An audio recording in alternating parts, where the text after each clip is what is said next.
Good evening. President Bush is safely out of Iraq tonight after a surprise farewell visit that may have had one too many surprises. The trip, shrouded in secrecy and tight security, was billed as a chance for the president to thank the troops and celebrate a new security pact with the Iraqi government. But instead, what everyone seems to be talking about tonight is a bizarre and potentially dangerous incident that happened as the president spoke at a Baghdad news conference. NBC's John Yang has the story. On President Bush's farewell visit to Iraq, a grave insult in Arab culture, a sign of deep contempt. Mr. Bush and Iraqi Prime Minister Nouri al-Maliki were about to take questions when an Iraqi television reporter hurled a shoe, shouting in Arabic, "This is a gift from the Iraqis. This is a farewell kiss, you dog." Then as he threw the other shoe, "This is from the widows, the orphans, and those who were killed in Iraq." He was dragged from the room. NBC News producer Khazi Balkis was sitting near the reporter. Everybody was so shocked.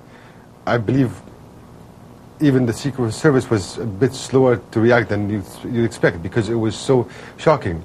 He had time to pick up his second shoe and throw it. Mr. Bush was never taken from the room. The White House press secretary Dana Perino was hit in the face with a microphone as security wrestled with the reporter. The president wasn't hurt and kept his cool. It doesn't bother me. It may have been a shoe, yeah. If you want the facts, it's a size 10 shoe that he threw. Iraqi reporters quickly apologized to Mr. Bush, who called it a sign of Iraq's growing freedom. It is one way to gain attention. It's like going to a political rally and having people yell at you. It's like driving down the street and have people not gesturing with all 5 fingers. Later, he reflected on the moment. It was amusing. I mean, I've seen a lot of weird things during my presidency, and this may rank up there as one of the weirdest. Mr. Bush arrived for his 4th and final surprise visit to Iraq after sneaking out of the White House Saturday night and flying 10.5 hours. In a sign of improved security, there was an outdoor welcoming ceremony beyond the secure green zone in broad daylight. And the work hasn't been easy, but it has been necessary for American security, Iraqi hope, and world peace. After the shoe-throwing incident, Mr. Bush and the Iraqi Prime Minister got down to business, the ceremonial signing of new U.S.-Iraqi security agreements. They call for U.S. combat forces to be out of Iraqi cities no later than next June 30th, and for all U.S. troops to be out of Iraq altogether by the end of 2011.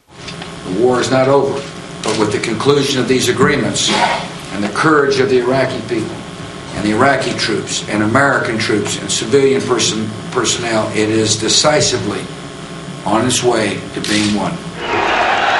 Before leaving Iraq, Mr. Bush spoke to hundreds of U.S. troops at Camp Victory.